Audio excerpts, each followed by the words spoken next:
Good evening, everyone. Welcome to yet another weekend. We welcome all our students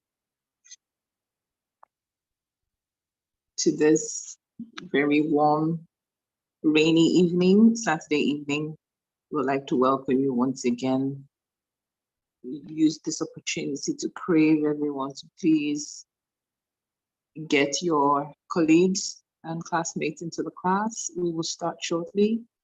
As usual, we would give about 5 minutes for the others to join, and we'll start this class at 17:05 on the dot. Let's remember our ground rules.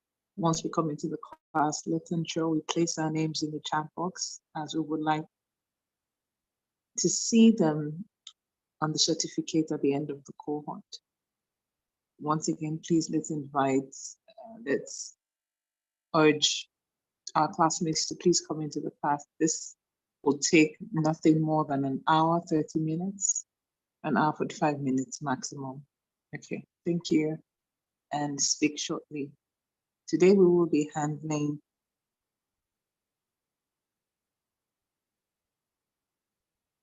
challenges of young people in politics, and a facilitator is ready. So let's get ourselves prepared, and I will be back in about 4 minutes to introduce our facilitator and kickstart. Thank you.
Okay, welcome back, everyone. It's 17:05.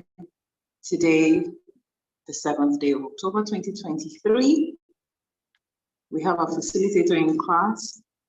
I'll be reading her short profile briefly so we can kickstart this class in earnest. Our facilitator is a young politician. She's a communications specialist and government relations professional. She's an advocate for gender equity and youth inclusion in governance. She works at the intersection of politics and civil society to promote enhanced representation for marginalized groups in decision-making structures. She was the special assistant on media to the former Speaker of the House of Representatives, Right Honorable Yakubu Dogara. She also served on the BOT, the Board of Trustees of the governing All Progressives Congress, APC, from 2014 to 2018. In 2022, she contested for the position of National Youth Leader at the APC's National Convention. She is or was and still currently the first woman since the formation of the party to do so.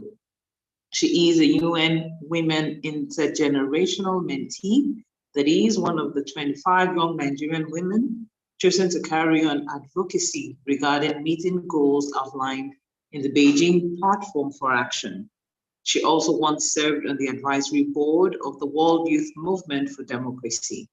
She runs the Daring-Sola Abiola Foundation, a nonprofit domiciled in Abeokuta, her hometown, which is established with the aim of carrying out social development programs. Please, ladies and gentlemen, a woman of many parts, she is here gracing us with her presence and with the vast experience that she has garnered to take us today on the challenges of young people in politics. Please brace yourselves, get your notepads and pens ready, even as I make welcome Daring-Sola Abiola, Special Lecturer.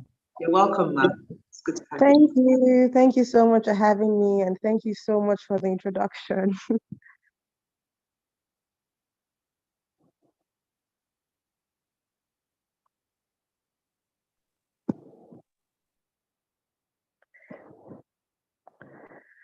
So just to be sure that everyone can hear me, if you can hear me, please signify. Oh, yes, we can, clearly. Okay, great. So thank you all for having me. I'm very happy to be here again. And well done to Electoral College for the great work that they do to help young people gain some much needed insight into politics and civic education. So our topic is challenges of young people in politics. I've been in politics officially since about 2012, 2013, during the merger process of the legacy parties that came together to form the All Progressives Congress. So I'll be speaking based on the very limited experience that I have, and then I'll also be borrowing insights that a lot more experienced politicians have shared with me. First off, I want to commend everyone on the call for taking the step to actually, join a political party or just to be more knowledgeable about the political process. We need a lot more young people doing that, and I would like to encourage you as well to encourage others around you to sign up for the course after you're done too. So now going into the presentation. Understanding politics, I know we all have an idea of what politics is. We all know that, okay, if you want to be elected, maybe you want to be governor someday, you want to be senator, you have to participate in politics. But in very simple terms, politics is about who gets what, when, and how. It entails the actions or activities concerned with achieving and using power in a country or society. Politics is an organized process of coming to a peaceful resolution regarding how resources are harnessed and deployed, as well as how society itself is structured, run, and maintained. So in a diverse country like ours, politics pretty much determines how leadership works. If we look at our states, for instance, a common comment you might hear among people, especially those who are from the minority areas in each state, they will say, oh, we want a governor from our side because we've been marginalized. You hear a lot of young people say there's youth marginalization. We need to have increased representation of young people. Women say, oh, we don't have enough women in government. We need to increase women's representation. So all these processes They tie into politics and political participation, because politics is pretty much what determines how, national resources are allocated. Politics is what governs the business of governance. So just for us to understand how important politics is, it's not a dirty word. It's not something we should avoid. It is something that we should all be actively involved in.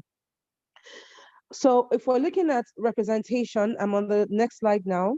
Representation and inclusion are very important to preserve the legitimacy of the political process among members of the society, and to meet the goal of satisfactorily addressing social concerns in a peaceful and organized way. Constituent groups must be adequately represented and afforded equal opportunities to aspire to positions of authority and advocate for issues important to them.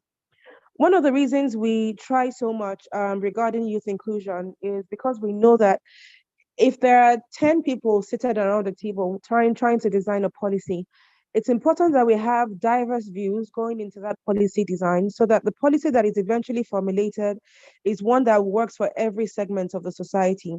And it's the same reason why, for instance, if you look at women and the struggle so far to get the gender equity bills passed, it's been really hard. And one key reason is because we don't have enough women in parliament.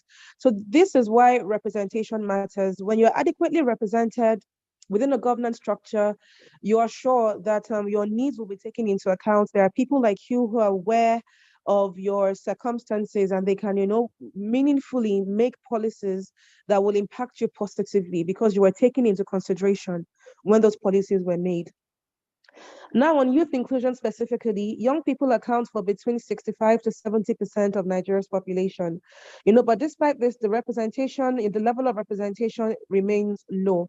I should add, however, that with the new administration, and I'm not just saying this because I'm APC, although I'm obviously APC, but with the new administration, we've seen young people take up key positions of leadership.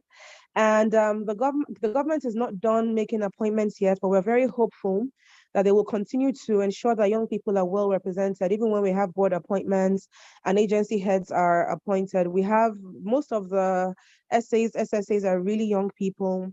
We have 3 ministers under 40. For the first time in our history, we have a female youth minister who is below 40. We have a minister of state for youth who is 34.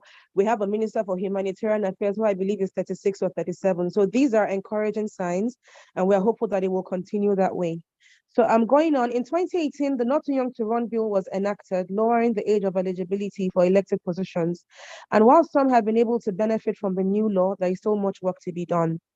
So I spoke some moments ago about young people in appointed positions. We also have a number of young people in elective office, particularly in parliaments, state assemblies, and the Federal Assembly as well. But you still cannot compare the number of young people, say below 35, to the number of people who are much older. So what the Not Too Young to Run bill did was to lower the age of eligibility for elections to 25 years old for State House, for House of Reps. But you still find that for people in that age bracket, we have Rukayat Shitu from Kwara in the Kwara State House of Assembly. She's the youngest lawmaker in the country at the moment. She is wonderful. She's been exceptional. But we've not been able to replicate that fit in so many numbers across the board. So that's one thing we're also working at. We've been able to secure the legislation to enable young people run, but due to the challenges that we'll so come to later on, we haven't actually seen many young people go on to be able to take advantage of that law and actually run and get elected. Now, pathways to power. As I previously said, I mentioned appointments, I mentioned elections. So I think that is like a logical next step for this part. Running for office is very key. That's how you're directly in charge, whether it's in the legislature, you're serving at the local government level, in the executive, governor, deputy governor. Running for office is very important. So that's one way to attain political power. Another is through appointments. In the first term of a Kwara state governor, I think there wasn't any woman who was elected into the House of Assembly, if I recall correctly. If there were women amongst them in the first term, there were very few. But what he did was to ensure that over 50% of his cabinet was made up of women. So sometimes when we're not able to attain equitable representation through the ballot box, we try to balance up through appointive positions. And the same thing applies to young people. And again, I commend this administration for doing so well with bringing young people on board. So, however, both of them are important, and we should not be trying to sacrifice one for the other. I believe in youth inclusion across board, whether it's in appointed positions or it's in elected positions. And a third one that I would like to mention is also political party administration, because political parties also do a lot of work. It's in political parties where, policies are formed regarding who gets to be our candidate, what measures are we taking to enable those in underrepresented groups to run for office. So if you have more young people, you have more women, more young people in the political party administration, you will find that policies made by political parties that govern things like their primaries, or that even influence the decisions that their, elected officials make, those policies will be more friendly to underrepresented groups. So I'm also encouraging young people to play an active role within the political party system, whether it's in your ward, whether it's at the senatorial level, the local government level, in the state level, federal level. When I ran for national youth leader, it wasn't because I just wanted to be there by force. And it wasn't just because I felt, it has to be a woman by force. Even though I wouldn't lie, the gender part was very key. But it was also because I had ideas that I felt, okay, if I go in there, based on my youth advocacy, it's an office that I can use to bring about a lot of positive change for young people in the party. So when we have more young people taking up spaces within the political party system, we're better able to convince our elders within that system to design policies that work better for young people. And one thing we were able to do in my party was to waive, like for instance, for women only paid for the cost of the expression of interest form. They didn't pay for nomination forms. And for young people below a certain age, they got a discount on the cost of forms as well. So those kind of policies help. But we also need stronger policies that ensure that young people and women actually emerge as candidates. Sorry, I keep speaking about women. I'm very passionate about gender issues. So I tend to blend the two because anyway, the situation is similar for both youth and women. So now on to the challenges. So one, I would say strategy. Before, if you ask me this question, say 5, 6 years ago, I would tell you, oh, the major challenge is funding. But I know now that it is not based on the experiences that I've had. So I would say that strategy is very important. Strategy in the sense that if you want something, or if you're aiming for something within the political party system, it's important that you know how to engage and how to go about securing that thing. It's not enough. For instance, if you have all the money in the world, right, and you want to run for office, and you don't know how to do your stakeholder mapping, you're not running an effective campaign, you're not working well within the political party, you'll just say that you're spending a lot of money, but you're not getting results. And somebody who even has more than you or doesn't have, is not spending money at all, they will get results because they know how to engage. So strategy is very key. And as young people, we need to leverage on our strengths. While we have to acknowledge our weaknesses and then leverage on our strengths. A key strength that we have is our numbers. And it's important that we learn to work together. When we just formed the APC then and we joined the party, we had very active youth structures. We still have those till this day, but I was part of one, the All Progressives Youth Forum. I was a founding PRO, and based on the work that we were able to do, how we were able to organize, how we were able to engage many members of APYF now, even though the original group, the group no longer exists in its original form, but you'll find that many members of that group have considerable influence within the party in their own right, despite being very young people.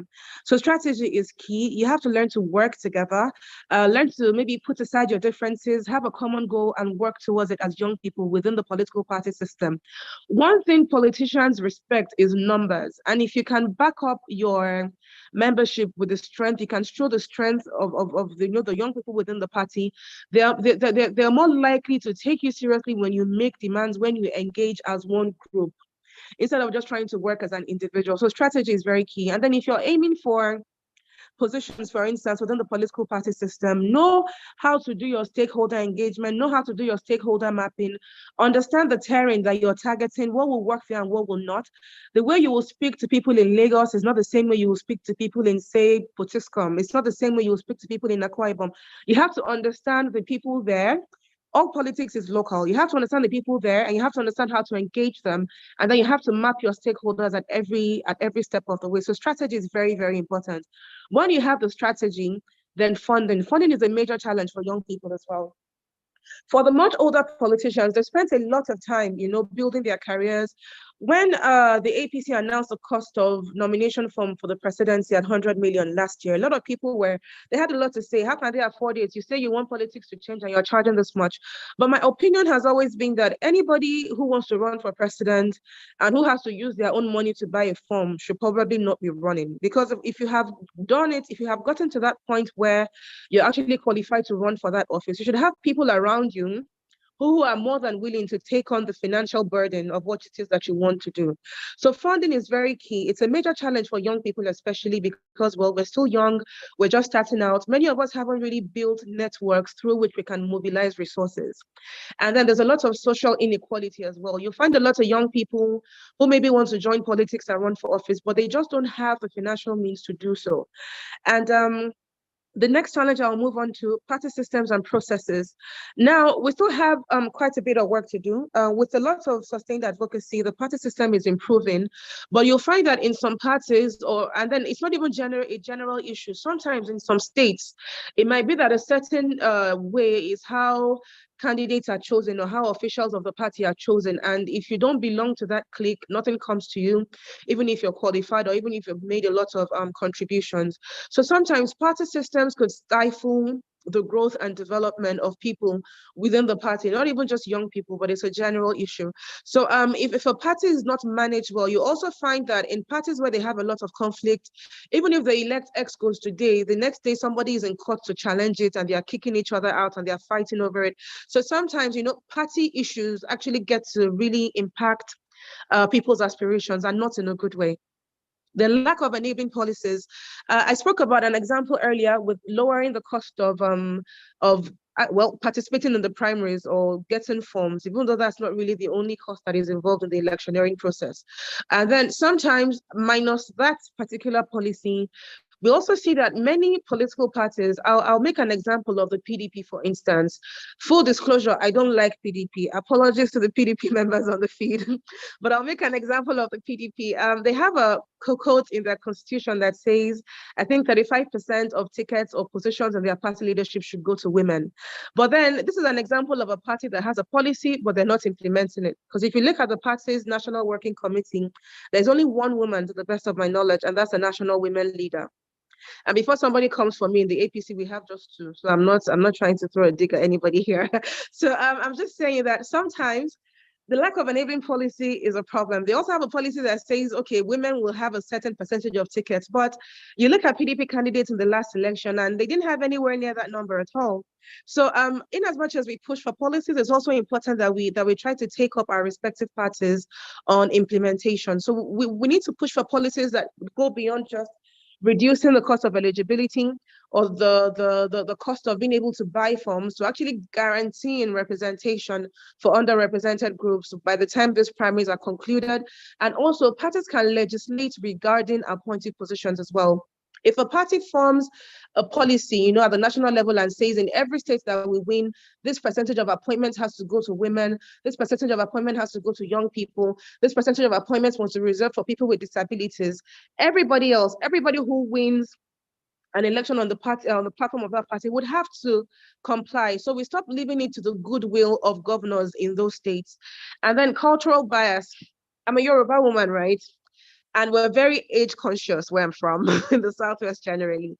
So for young people, if you want to do politics in a place where you know that, people are very particular about age and about youthful exuberance, you have to be careful in how you, package yourself, or in how you present yourself, so that one, they're already a bit skeptical because of your age. Don't do things that will confirm their bias, and don't do things that will make them feel like, didn't we say that these young people are not ready? So you have to be mindful of where you're from, the norms there, how the people are, the culture, and know that as a young person, even from the cultural angle alone, these are the challenges that you're going to face.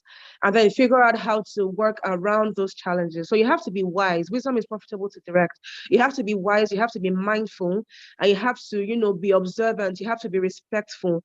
Don't go there with airs, don't be rude to people. If your people have issues with dressing a certain way, don't dress like that when you're going to see them. So just make sure that you try to present yourself as responsibly as possible, however that is designed or however that is defined within the context of your culture.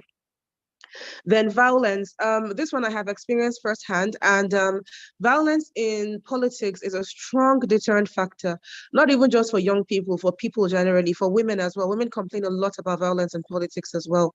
So we've seen a reduction in violence generally in our elections and our politics generally since the return to democracy in 99. But there are still states in the country where everybody knows that on election day, strong men come out and there's a lot of violence and things like that. So it could be a strong factor that discourages people from wanting to engage in politics. The lack of access and monitoring. So I hear a lot of people say things about lack of access and mentorship, sorry. So you often find people who have issues with politics talking about godfatherism and things like that. But I would like to say that there is no career field where having a mentor does not help you in terms of career growth. There are places, rooms that you cannot get into, but that if your mentor is there or somebody who is aware of your work, they can put in a good put in a good word for you. Now, for a lot of young people who want to join the political process and who have, so much to offer, many of them don't have the kind of access required to get the kind of mentors that they need. And sometimes, even when they do have access to these people, they're not always willing to take on new mentees. Even as young as I am, I have a few people that I mentor already. So imagine how it might be for people who are much older, who are much more experienced.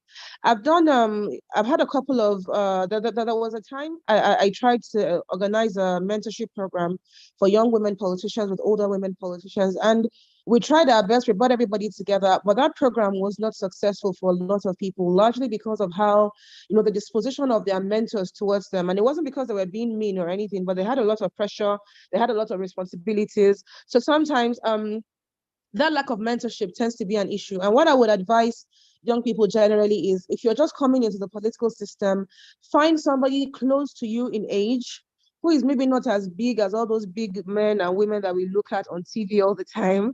So find someone closer to you in age who has gotten some experience so that you can grow together, so to speak. You can learn from their experiences, avoid the same pitfalls that they made, the mistakes that they made along the way. So if you're able to find someone much younger, it's usually easier for young people to connect as young people and to be able to put each other through. That's if you're not able to access. And then as time goes on, as you do more work and you get more recognition for your work, those who appreciate you will actually be the ones to reach out to you when that time comes. Then excessive monetization. For young people who want to run for office, I think, again, it's a general challenge. If you're running for office, for instance, you need to understand that if you go and greet people, you have to give them money even if they didn't come to you. So you're not paying for transport, you're paying for the opportunity to come and greet them. So you have to take care of all these things. And even outside of running, the fact that you're active in the political space, it looks like you might want to run for something in future, you're going to get a lot of requests. And it's usually money. People just want money. I want to roof my house. They will tell you your wife gave birth, and then you wonder what's going on. I'm a woman. So like, there's a lot of money. Everything along the line is heavily monetized, and that's a big challenge for young people who don't have a large war chest to do politics with. So looking at solutions now, how can the identified challenges be surmounted? Knowledge, capacity building, and strategic thinking. A good example of the first point is what we're doing right now, trying to share our experiences, trying to put each other through based on what we know. And then as young people, we should seek out opportunities for capacity building. I, for one, I've benefited from the work done by a number of organizations like the International Republican Institute, the Westminster Foundation for Democracy. I've benefited from the work of the Nigerian Women Trust Fund. I've benefited from the work of a lot of organizations when it comes to building the capacity of young people in politics. So what I would advise, for those of you who are members of political parties, even if you're not in the leadership of that party, try to perhaps engage your youth leader and have them approach these development agencies so that they can look for opportunities to organize capacity building programs where they bring other young people or other politicians to share experiences with you. It's also a great avenue for people to meet mentors as well. So you need to develop your capacity. And then outside of formal classroom-like engagements, pick up a book. I've done a lot of reading about the US political system, for instance. I have favorite US presidents, even though I'm not from there. But I'm very intrigued by the topic of politics, by the topic of governance. So I try to learn from other people and how they managed politics during their time. You know, the skills that they needed, the skills that they developed on, the flaws they had, how they were able to deal with people, how they recovered from the issues that they had, you know. So it has helped me a lot with also developing my own leadership skills and you know, managing people, knowing how I relate with people. I've been able to learn from the experience of other people and then apply the knowledge that I have to my own experiences. So I would strongly advise, for instance, if you have a leader or some, you know, world leader or a Nigerian leader who you admire a great deal, do some research about that person. Try to see at what point in their life, like what made them the leader that they are today that everybody admires. When people talk about Shoaju, the president now, for instance, they will say, oh, he really mentored a lot of people. He really supported a lot of people. He was very, you know, idea driven. He was willing to do new things. So try to figure out whoever it is that you like, whoever it is that you admire, try to learn about them and see what it was that they did when they were at the stage that you are at now and see what you can learn from their story and how you can apply it going forward. Then networking. I will make an example with myself. I'm very introverted, but in the early days of joining politics, I knew that I had to put myself out there. I had to mingle with my peers. I had to approach older politicians, even when I didn't really want to, because I could be very shy sometimes.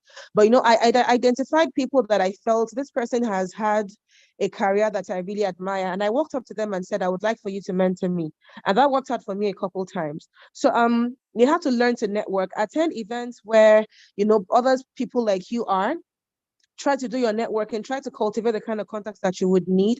Make friends across sectors as well, not just politics. A lot of politicians, you'll find that when they are, like I said earlier, if you want to run for president, it shouldn't really be you funding all of it. There should be, even if you can fund it, even if you do fund it, it's expected that you will drop something. But there should be people so in love with you, so high on your supply that they're willing to drop anything you need at any point in time, even without you calling on them. So networking is very important. You'll find that a lot of politicians are supported by friends in the private sector. Young people, old people, they're always having people who are willing to rally around them.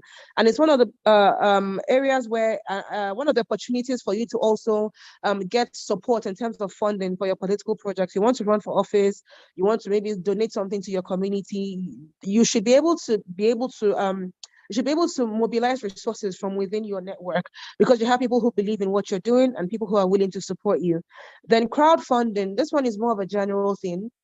Nigerians, I think the first time I saw, at least that I witnessed people being very willing to contribute their own money to a politician's campaign was on the Buhari presidential campaign in 2015 because of the kind of reputation that he had among the masses. So think about it. What is it about you that would make an average person in your constituency say, oh, David has been working, Sandra has been working, Tom has been working, Hafiz has been working, and they have done so well. And I really trust this person to represent me well, that I'm willing to drop my money out of my 40K salary, even if it's just 5,000 to support their political aspiration. So also try and work, you know, to be the kind of person that even when you say you want to run for something, even if you don't have big wigs behind you, the masses can say, this person has been with us for a long time, and we trust that if they get this position, they will do well, and then they are willing to actually support you with what they do have. And as Nigerians generally, we need to understand that it's not so easy for young people and for women, and we need to learn to put our money where our mouth is. So we should be willing to support people that we believe in for elective office, especially considering the fact that politics is so capital intensive in this part of the world. It's expensive everywhere, but it is even more so in these parts.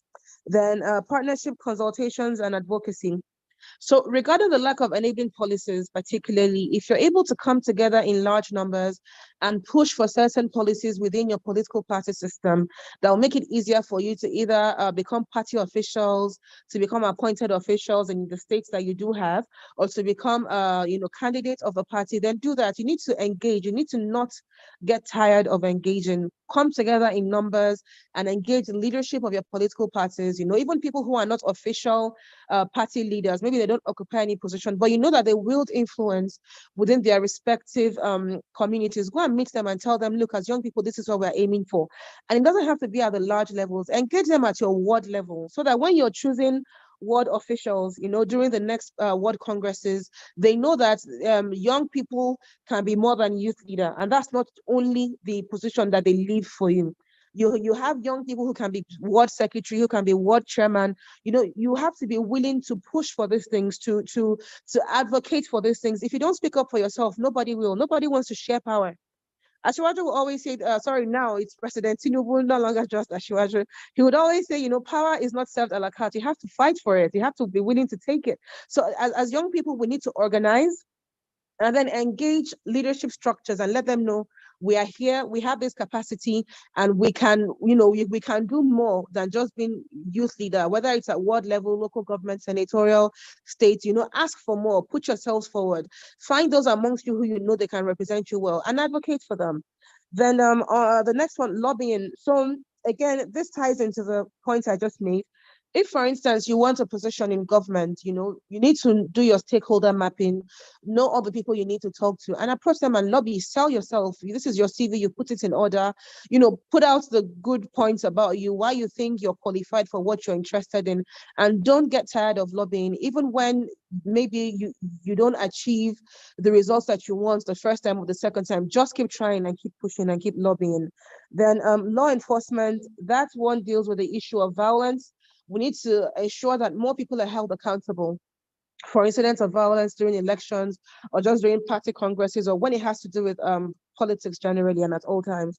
Then for mentorship, as I said earlier, be very bold about approaching people who you think, you would like to learn from, and try to identify young people who are closer to you in age, that you will understand each other, and seek their guidance if they've had more experience than you. It doesn't matter whether you're older or they're younger, but if they have more experience than you, be willing to learn and be willing to approach them. And occasionally, when their schedule allows, you can rub minds, you can meet up, you can run your concerns by them. But one thing I would advise generally for young people is sometimes some of us come across as being too pushy. So even when trying to get mentors, we need to be mindful of the fact that they have very full schedules. So if maybe you send a message right now and they don't reply you right away, don't call them like 7 times back to back. That kind of really pisses people off. But then you find that young people sometimes could be very pushy in terms of, oh, I want you to do this for me, you have to do it now. So try to be respectful of the other person's time and their schedule and be patient with them. It's with patience, there's a saying, the patient dog eats the fattest bone. It's with patience that we're able to make these things work. So I think at this point, I am very happy to take your questions and comments and respond to as many as I can before our time runs out. Thank you. Okay, wow. I felt that it would continue, but thank you so much, Rita, for brilliantly putting all of this together and sharing with us. I think it gets better every time because I have listened to you a couple of times and I'm always wowed by what I hear. Thank you. Do we have questions? We'll take questions now. Okay, I see a hand up, Lalade. I'll ask you to unmute and then you can share your questions or ask your questions. Lalade, go ahead, please. Okay, so good evening, everyone. Good evening, Ma. I would really appreciate that insightful class. I can say my daughter is full already because I've noted a whole lot of things during your class. But then my question is basically concerning women representation in politics, right? So I don't know, maybe you can shed more light to this perspective or maybe this patriarchal cultural and that is always restricting women from political participation. I can, like for instance, I'm also a Yoruba girl, and I've seen instances whereby, like in my community, like where I came from, I'm from Ekiti State. So I say when some women want to participate, right? They have this passion. They want to they want to involve in decision making process. But due to the cultural norms and stereotypes that really restrict them from participating, and also the society is not something that is always welcoming them to participate. And that's why at times we have a very low representation of women starting from the grassroots politics.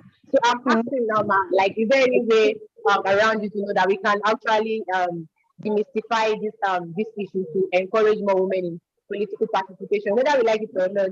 if this thing is not, this is a particular problem that that is a cancer home that really affects women, right?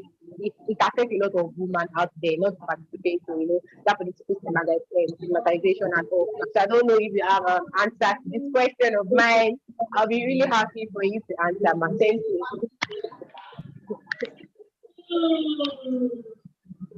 Okay, I think let's take all the questions and then I'll address them at once. Okay. Okay, thank you, Lalade. I'll take Solomon now. Yeah, good afternoon. Good evening. Good afternoon. Thanks for the inspiring engagement. My question goes this far. In the Constitution of the 1999 Constitution, we require age of 18 years of age. But going by the highness of my position, there are some certain age included for some positions. Not too young to rule of 2020, 2020. I think before 2019 or thereabouts, and came into existence. There are some stipulated age, which I, as a person, I find as something that owed me to ransom. Because in the just concluded election, at the political party where I belong to, after using federal character, I could walk down to gubernatorial seats. But I was the least because of my age.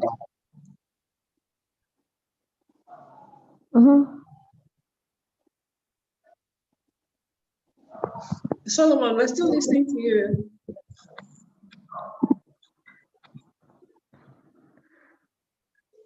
I think it's having connectivity issues. I can't hear him anymore. Okay, we'll move on to the next person. Akombi.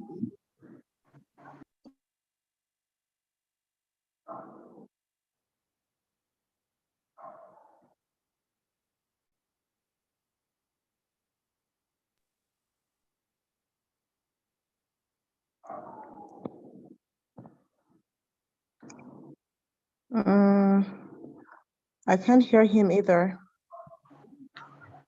Okay.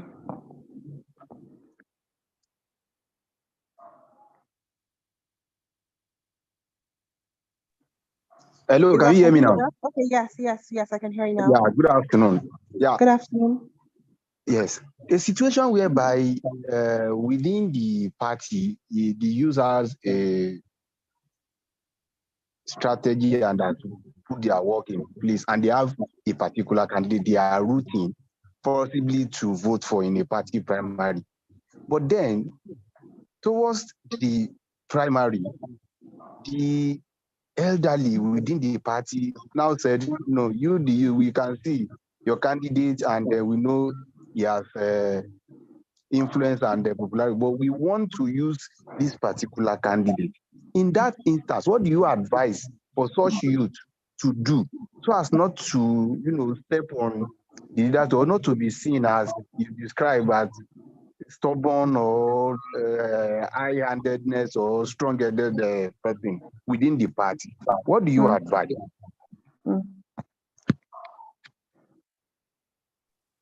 Okay, that is noted. Awodi, and then finally Adini.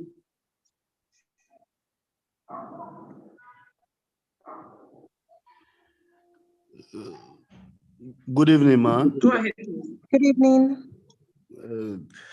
Good evening, my other students and the facilitator. I really appreciate your teaching. Let me not call this lecture. This is more or less a practical explanation of events that we can get within our environment. Quickly, I want to bear my mind on, okay, maybe like a question. Sometimes you are advocating for a group of people, but the people themselves lack the willingness. There are times, for example, you'll be advocating for the youth, but obviously the youth themselves will not be advocating for themselves. They are not even ready. they would rather present themselves to be used by the elderly, because probably they'll have one or little favor to enjoy. I don't call that type of favor mentorship anyway. The position, they will thwart every effort of the other youth to succeed. You are advocating for women, for instance. What if the women themselves refuse to even contest? Do you force them? So there are times you say you need 35% of women in social position, and the women that will come out for the position, maybe they are not even up to 2% or 3% of the expected. That is on one side. Then on the other side, man, is especially within the party structure. This is where it happens the most. The youth, for instance, the youth leader of a party, it is usually very difficult for the youth to produce their youth leader. It will be one elderly man that will decide who the youth leader will be. Yes. One elderly, whether godfather or whatever, that is in charge will decide, because he or she will push for somebody that will easily be a pawn for them to manipulate. So the fight, like the beginning of your class, is really the willingness of the youth, the willingness of the women. So I subscribe to that. It's not really like a question, but this is my presentation too. Thank you. Thank you very much. Okay. Adeni, please go ahead. Okay, hi, good afternoon, and thank you very much for the lecture today. I'm an ESG professional, and the aspect of diversity, equity, and inclusion is one part that really intrigues me and excites me. So thank you for the topic today. My question is this: with your experience in your political party and just generally advocacy, you spoke about culture. Do you see an element of the marital status of people being an hindrance when it comes to attaining positions? And not just for women, but also men, where maybe they might look at a woman and say, oh, she's 35, 36, unmarried, no children. They don't particularly give her much regard. And even men, I'll give you a quick funny story. When I used to work in Nigeria prior, like a few years ago, we were talking about two different men, 35-year-old men. One was married, he's been married for maybe about 6 years, has 3 children. And people were like, oh, that guy is very young, young, successful, married with children. And they're talking about this other guy who was 35 but wasn't married. And they were like, that guy is old. And I'm like, what does your marital status and number of children have? So experiencing that in the private sector and across board, how does that play out in the political scene? And how do you curb that or help people have those kind of barriers to cross it and be successful when it comes to attaining political positions? Thank you. Okay. Okay, Mr. There, a lot more hands are going up. Do you want to still continue taking all of them? Let me take the first batch. Okay. It's possible that in responding, answers to questions they have will come up as well. So Yes. so the first question I have here is from Lola Ding, talking about women being sidelined because of cultural norms and stereotypes. And I think if I recall correctly, she mentioned that she's from Ekiti. So I have a very funny story from Ekiti, especially. There was a woman who was going to run for local government chairman. She was from one local government. She married a husband from another local government. And when she announced her intention to run, the elders in her local government told her that she can't run there because she has married from elsewhere within the same state. So that kind of just gives you an insight into how difficult it is. When women want to run, especially, they look for every excuse to make sure you're not able to. And it's even a lot worse when you're young, because this is an elderly, married person who they're talking about.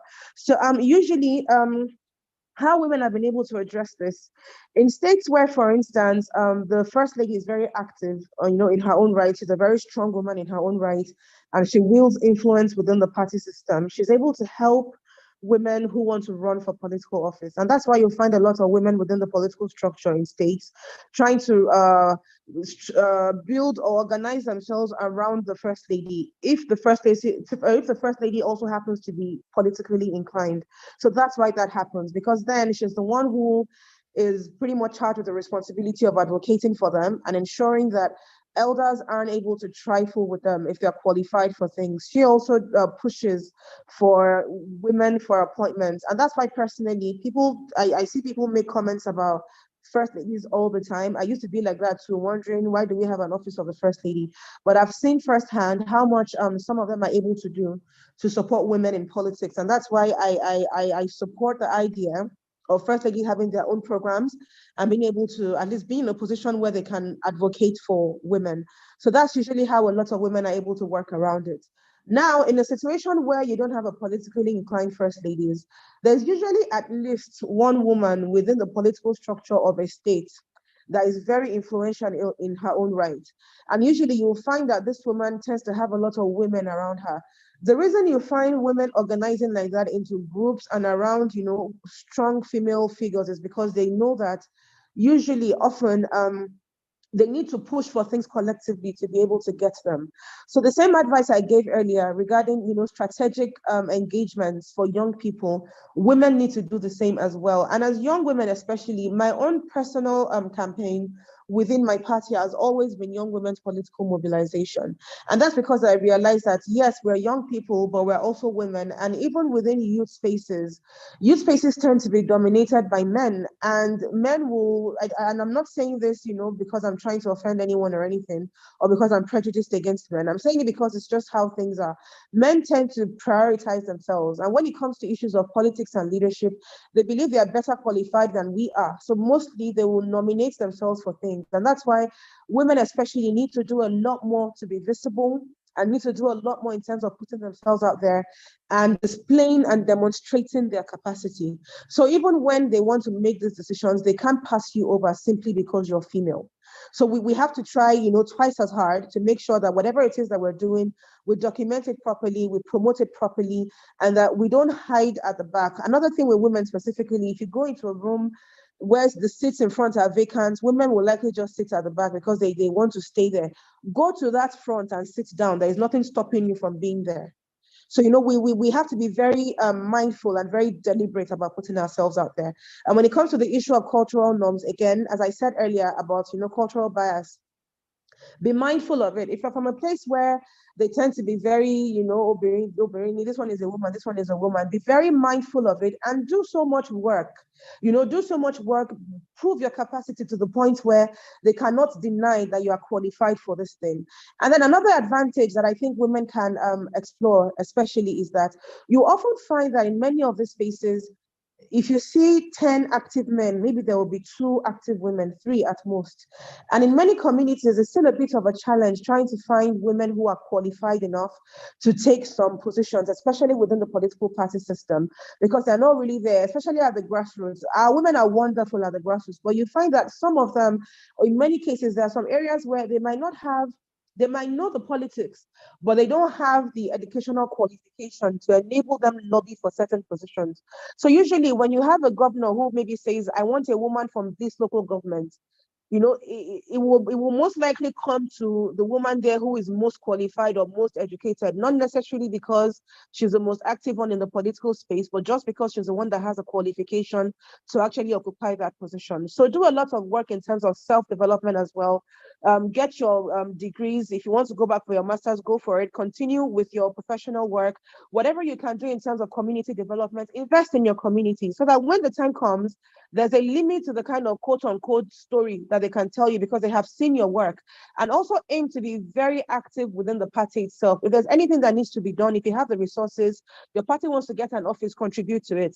It's Christmas time, or it's during Eid, or Easter, or anything, whatever festivities, New year, send them something. Let them be aware of you. So when you stand up and you say you want this thing, they cannot say that they don't know you, and they cannot say that you have not contributed.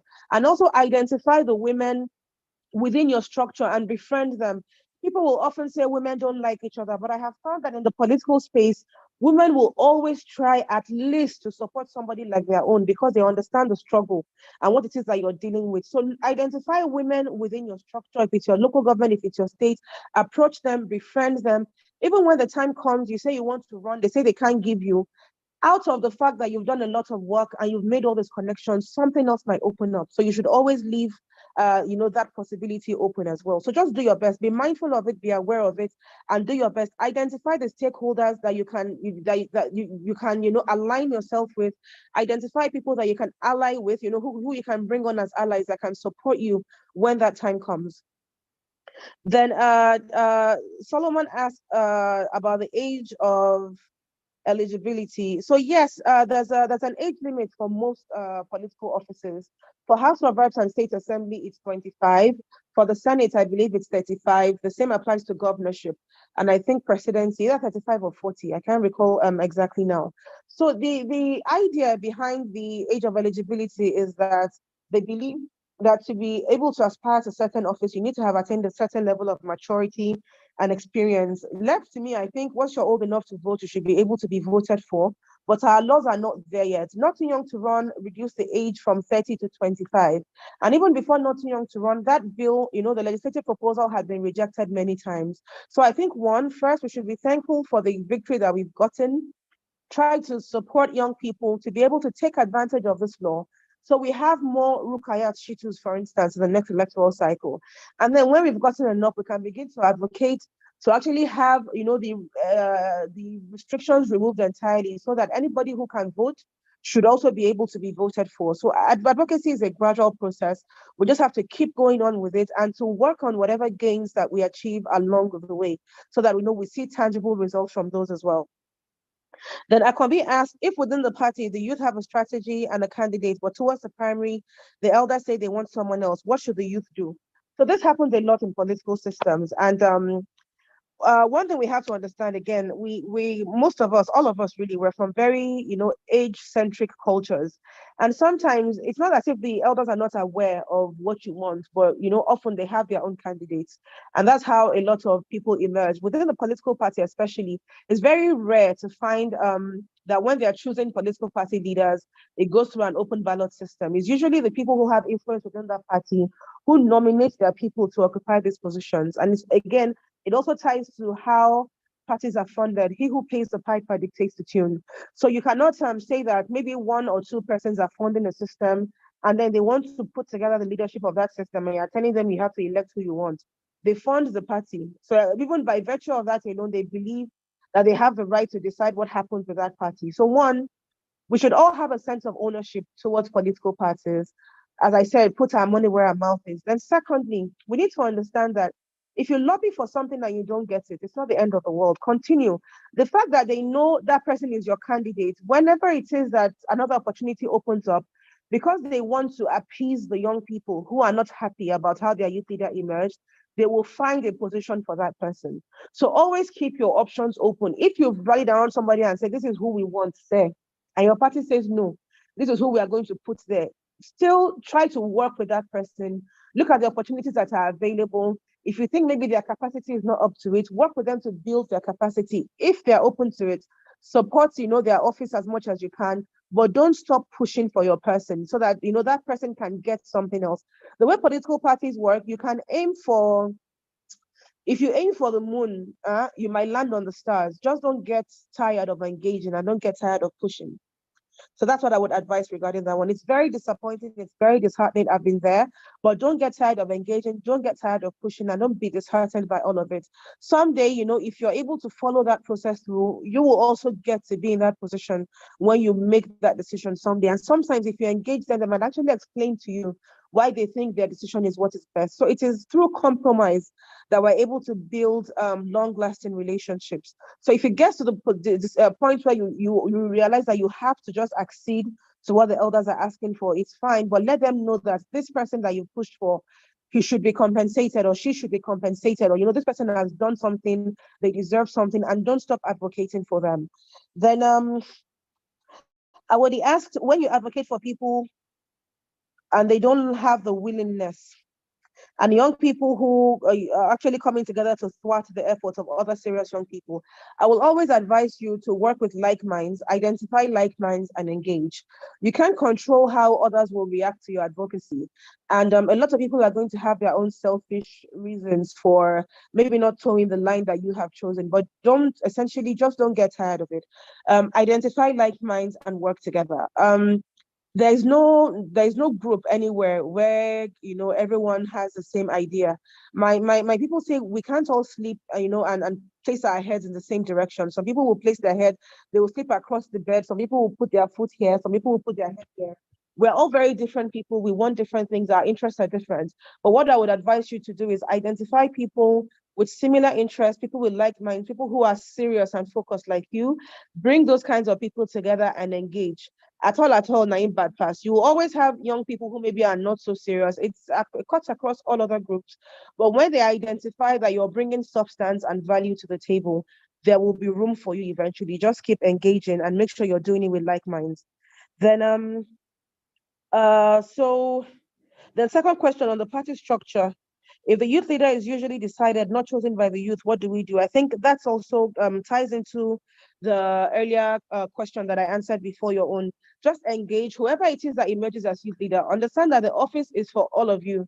So engage them. Don't take it from a point of enmity or a point of There was a time when we just formed the APC then. We wanted a particular person as our youth leader and we didn't get it.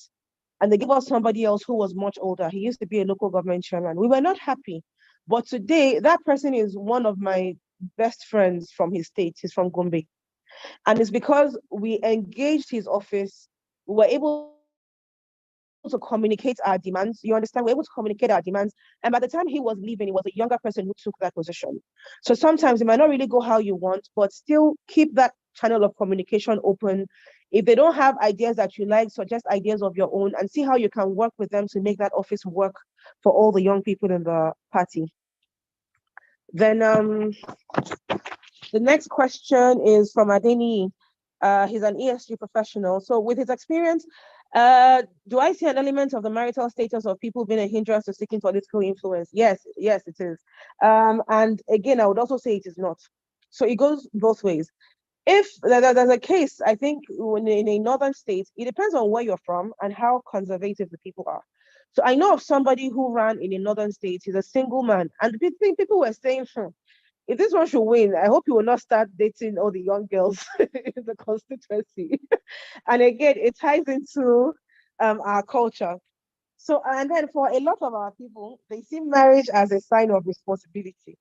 If you ask the average elderly Yoruba man or woman to tell you, okay, to define a responsible man, they will say married man with children, somebody who has a family. So it ties into their concept of responsibility. And we know that these are things that we cannot necessarily control on our own. So what I would advise again is, if you know it's an issue where you're from, if they don't ask you, don't tell. If you go and meet your ward leaders, for instance, and nobody is asking, don't volunteer any information that you don't absolutely have to. And then do your best to present yourself in a way that even when you speak, that's not the first thing they will ask you about. Do you get? So even from your looks, you look responsible, you are dressed the way they like, wear a cap, wear native, all these native that men wear, go with a decent car, don't look too flashy, don't scare them off, don't make them wonder about your source of income, but try to look responsible, try to sound responsible. They might not necessarily ask you. And sometimes you can take some liberties. If they ask, for instance, oh, how is family? You can just say something that will put their minds at rest. The family is okay. They don't have to know you're referring to your mother and your siblings. So just say the family is okay. Or, just find a way around it. But if it absolutely has to come out that you're unmarried, well, it's fine. You have still even tell them to pray for you to find the right person.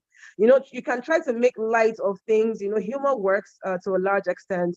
And then again, depending on the kind of contributions you've made, how they see you within the party might not really be an issue.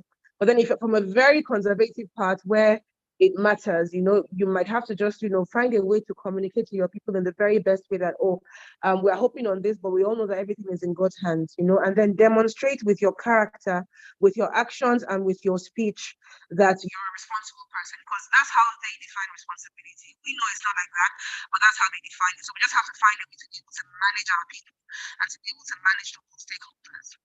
So do we still have questions? Yes, but Mr. Something has happened to your mic, or your voice has gone distant a bit. Oh, wow. It has gone distant. No, it still sounds like there's an echo. Oh, that's probably no, it's not. Because I'm still very close to the phone. It's probably a network issue. Did you change location? It sounds muffled. Okay, it's a bit better. At least we can hear you clearly, better now. Okay. All right. So let's take the last two questions. Solomon, who had earlier tried expressing himself or had network challenges, will take you, and then Toluwalope.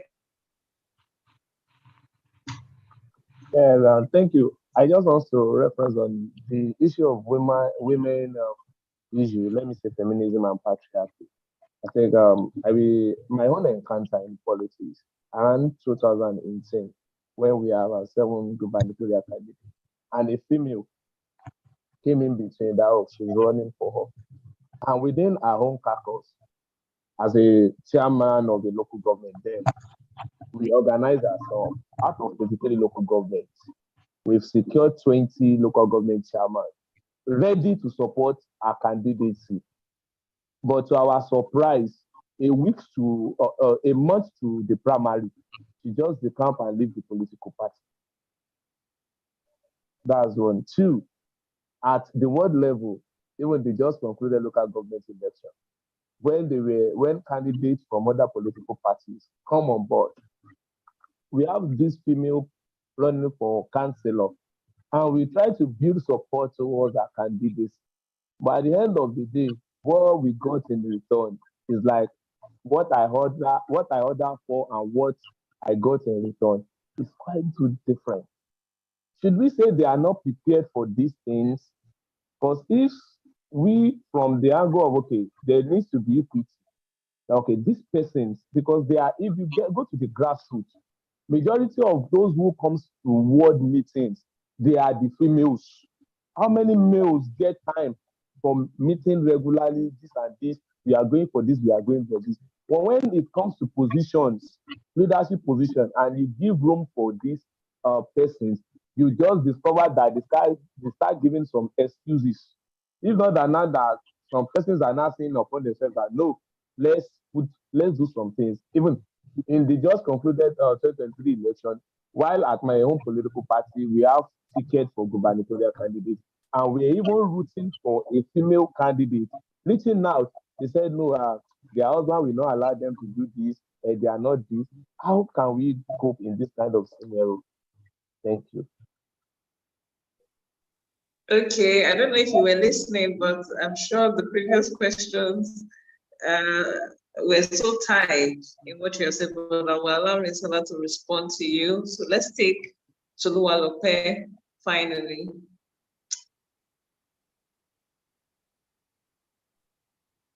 All right. Good evening, everyone, and good evening, Risola. You're someone I greatly admire in the youth development space, and I'm glad to at least start from your knowledge a bit again today. So my comment question is in this sense. How can we have like an ethical and moral reorientation as youth? Because I think apart from the political orientation, this is what we really lack in the youth development space. And because in the youth space, I see it in two different dynamics. First off, there are people who are 100% apathetic.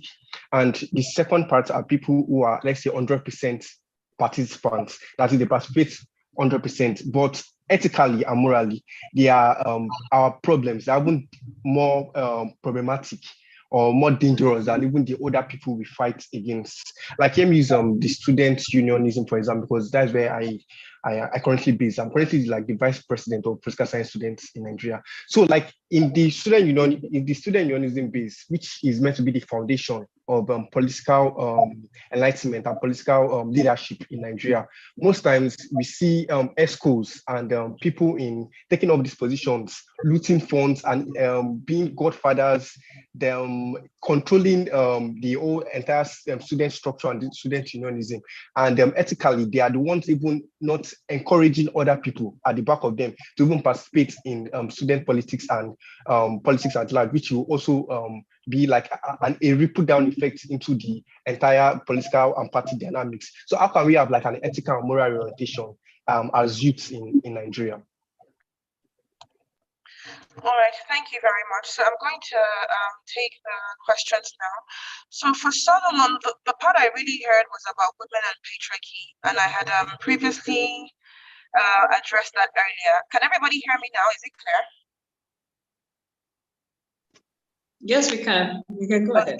Go ahead. Okay, so I was saying that regarding that bit about their husbands and stuff. So that's actually not very far from the truth. The part about husbands being anti their wives' political participation, and I've had quite a number of cases like that I'm very familiar with. And there's a lot of work that we try to do when it comes to gender advocacy as well. We try to identify those we call he for she's, men who will also spread the message, because we realize that men tend to be more willing to listen to fellow men. So maybe if their fellow man is telling them there's nothing wrong with your wife joining politics, they'll be more willing to not pose a hindrance to their wife's political decisions. However, again, as I said, regarding patriarchy generally, women need to, rally around each other, band it together, engage as one, organize, and find other strong women of influence that can support them and that can maybe spearhead their advocacy. And then, of course, that's not leaving male mentors out of it, because we often need male mentors as well to put us through things, to share their experiences, to speak up for us, just as much as possible. Try to ensure that as women we're engaging and that we're putting in a lot of work to ensure that we're visible, we're putting in a lot of work to contribute to our parties, and that we work to the point where even if we aim for something, we cannot be passed over because of the contribution we've made. And even if we aim for a thing and we don't get it, they know that they're supposed to give us something else as compensation for what we lost out on. So that's also very important, and that's important for young people generally anyway. Then on ethical and moral orientation as young people, one thing I keep saying, I mentioned earlier as well that we need to, young people are not monolith. The same way you find older people who know what they're doing, who are generally committed to the country, who want things to be better, to be done differently. It's the same way you find older people who are the exact opposite, and it's the same thing with the youth demography. There are lots of people joining politics for the wrong reasons. It's just the truth. The same way there are people joining for the right reasons. So what I would always advise, because it's very hard to change people at the end of the day, what I would always advise is to identify like minds and work with them. And then as much as you can, try to invest in orientation. And then if you notice, right, the issue with young people is not necessarily just young people who gravitate towards politics. You'll find that in our society these days, talk to people who are artisans, talk to them about training. How many young people come in for training these days compared to how it was during their own time? And they will tell you that young people are not really interested in all that anymore. They're looking for ways to get rich quick. A lot of young people, even if they come in, they don't stay till the end. It's a challenge that I've heard other people express when it comes to those who try to help young people with skill acquisition. They might come for the first 2 meetings, even if you're giving them tea-fare and feeding, and then they just will show up again because they're not interested in it. So there's an attitudinal issue in a number of us, but it's not in all of us. So at first, identify like minds that you would like to work with, and then you can begin to invest in that reorientation process. Try to search from your community, try to use the media to reach people, but you have to understand that you need to manage your expectations, because I see this from experience. No matter how much you do, there are always going to be people who are just going to be stuck in their ways, who are going to see things the way they want to. And a lot of these organizations that have been put together to push for youth issues have become very, I would say they've moved beyond their usefulness, because it's it's now become more of an opportunity for people to grab power. And that's, again, is one major challenge that we have within the youth space. And a key thing that's responsible for that is the fact that it's older people who are mostly in positions of authority. So young people are not able to transition beyond those stages. And so holding on to that power becomes a do or die affair for many of them. So again, we have to understand that it's a ripple effect of, a lot of older folks not wanting to let go. So we also have to organize and move ourselves, do what we can to get more young people into positions of authority, and then identify like-minds to work with and invest in reorientation as much as we can. Then I saw a question in the comment section about, let me look at it again. I noted it on state of origin issues. So depending on where you are, I know that in Lagos is a very cosmopolitan place, and we've had a lot of people who are not necessarily from Lagos State who've been able to run for office and get appointments within the Lagos State government. So in a state like Lagos, as long as you're an active member of a party, you're an active member of the community, I don't really think anybody cares. But in states where people are more mindful of origins and things like that, and if that's where you're settled, it might just be better to aim for appointed posts. So work for the party, work for a candidate, try to ensure that you get into the sphere of influence that matters, and then push for an appointment. It's going to be easier for you as a non-indigent in that place to push for an appointment. It is sad because the Nigerian Constitution guarantees that any of us can live anywhere, run anywhere. It shouldn't be an issue. But some people are very conservative, and it's going to matter no matter what we do about it. At least for the foreseeable future, it's going to be an issue. So, and or maybe if you can trace your mother's side to a certain place in that state, it might make it easier for you. But that's not valid everywhere. And some people are very, very, very particular about the fact that you have to be a quote unquote son of the soil. They don't care how long your ancestors have been there. Go back to your states. It's really sad. I'm afraid it's really, really sad, but it's just the system that we have. And that's what we have to work with for the time being. But if you're also able to, if maybe you still have a connection to where you're from, you can start by maybe registering a nonprofit, do some good work in the community where you're from originally. If you have time to travel down, you can then travel there, meet the key people in the area. You can get a party membership card in that place as well, begin to contribute. Whatever time you have to pay a visit, go there, let them see you, be there, make some contributions that you can, just in case eventually you might have to run for office. At least make sure you're investing in where you're actually from as well. It's sad, again, it's really, really sad, but it's a system that we have, and we just have to find a way to work with it. Then Yusuf, I see you. He's my brother from APYF. I think he was a member of the group I mentioned earlier about young people coming together when we first started the youth movement in the APC. Yusuf, it's very good to have you here. Thank you very much for the kind comments. Yusuf Sulaiman Elaigu, thank you very much, and it's good to see you again. So I think we have covered the questions, right? Okay. Yeah, yes, there was one that I saw, but I don't know whether it's a question, but if you can, I think the person was asking that, the person pointed out cutting down cost of governance for, I don't know whether he meant for young people, but generally, if we can cut down the cost of governance, would this encourage the young people who want to vie for the elective positions? And they won't have to be worried sick about, those they will have to settle, how to get the nomination forms. I'm asking, the reason why I'm bringing this up. Go ahead. Okay, so it's not really the cost of governance per se that impacts that. There is a link, right? But it's not, cost of running government is one thing, and then the cost of running for office is another. So let me explain how the cost of running for office works. And that's why, for me, I don't think just reducing the cost of funds is a start, but it's not the only thing that's needed. So if we look at political parties, right, we know the major political parties. Take Labour Party, for instance. When they started out, before the, buzz around Labour Party, their forms were not as expensive as they are now. So what usually determines how much the form of a political party costs is the popularity of that party, the structure of that party, and how likely you are to win an election if you run on the platform of that party. And that's why you'll find that APC, PDP, their forms are more expensive than everybody else. It's because they are the strongest parties that we have with structures all over the country. If you run on a smaller party, then of course there are chances that you will succeed. But the funny thing is, it's actually more expensive to run a proper campaign in a smaller political party, because then you have to build a structure from scratch and fund it.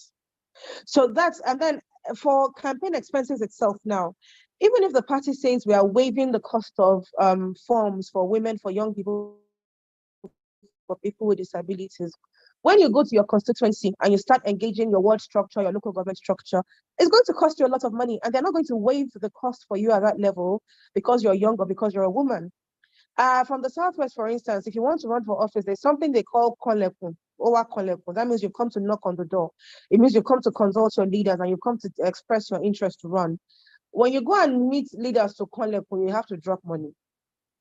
Even if you're running for like state assembly, depending on the party, for each meeting you go to, if you go to every ward, you have to drop something. And then you will look at the number of people in that ward, on the register in that ward. On the day that an aspirant is coming, they will want to come out in their numbers because they have a lot of questions to ask you. So if you look at the size of the crowd, it is what will determine how much you give them. And in a properly structured party, number of people in one ward could extend to thousands, depending on how big that ward is. So are you going to drop 50,000 naira at that kind of ward meeting and come back to do what?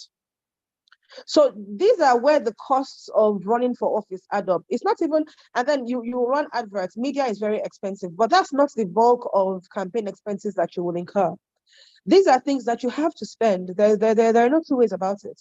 If you go and meet your local government excos, for instance, in some parties, the minimum you're expected to drop is like maybe 300,000, 500,000. I'll use my local government as an example. I have 16 wards in my local government. Imagine a local government with maybe 12 wards, and at each meeting you're dropping a minimum of 100,000. That's 1.2 million just to go to each ward and say hello to them. You go to your local government meeting, you meet with your local government excos, you drop 500,000. That's 1.7 million already. And then when you're now organizing, you set up your campaign structure, you have to, for your agents, say you have 400 polling units in your local government. Now that the cost of fuel has gone up, cost of living has increased, maybe you put 20,000 naira for each agent. You need at least one agent in each polling booth. So look at 20,000 in 400 places. That's about 8 million, I think, for the agents on election day. And you're not buying votes, you have to pay your agents. And if you don't do it, another party might come and compromise them, and they will take a bribe from that party and they will walk away and they will not protect your votes. And usually, even besides the agents, you have other party people that you will have to send funds for mobilizations. Or people will tell you, yeah, I'm not coming out, I don't have transport. These are legitimate election expenses. You're not buying votes, but this is money that you have to spend. So it's not really the cost of governance per se that determines how much you spend on a campaign.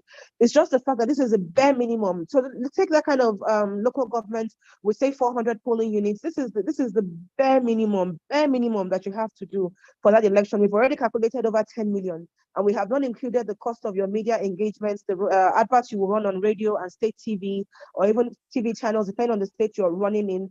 We've not factored in the cost of producing souvenirs. You'll make t-shirts, you'll make face caps, you'll make notebooks, you'll have engagements. You know, you might need to organize meetings, go and meet stakeholders. You'll go and greet the ballers, the kings. At each place, you have to drop something. You buy things, you buy gifts, you give them money. These are all legitimate campaigning expenses. It's not vote buying. And it's already costing you, at least for that kind of local government, at the very least, whole 20 million. At the very least. So these are legitimate expenses. There is no way around them. So cost of governance is for maybe we don't need to have so many officials. We don't need to have so many agencies. Why do we have so many civil servants? But when it comes to actual politicking, there's very little you can do about the cost of actually running a campaign. Just the legitimate expenses alone will wreck you if you're not careful. And that's why you'll find a lot of people borrowing. That's terrible advice. Don't ever borrow to fund a political campaign. It leaves a lot of people sick. Some people will slump after elections. Politics, like everything else, is not a do or die thing. So please, if the time ever comes, Don't ever borrow to fund a political campaign. Just try to build your network. Try to do what you can to mobilize resources from within your network, from your own personal resources, and whatever you can do with that, see how your leaders are willing to support you. Do whatever it is that you can do and leave everything to God. Wow. Wow. Wow. Wow, wow, wow. So please can we with emojis say a very big thank you to our facilitator. I wish we could continue till 7:30 because this has been so interesting. Thank you so much, ma'am. We appreciate you. I would hand Thank you very over much to for having me. Lisa now. She has, yes. Lisa, do you want to say something to the students, to our facilitator?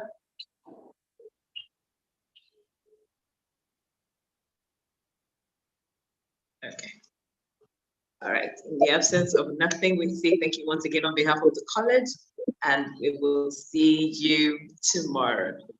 Thank you very much for having me. I had a great time talking with you all. Bye. Yeah. Yeah. Bye-bye. See you next time.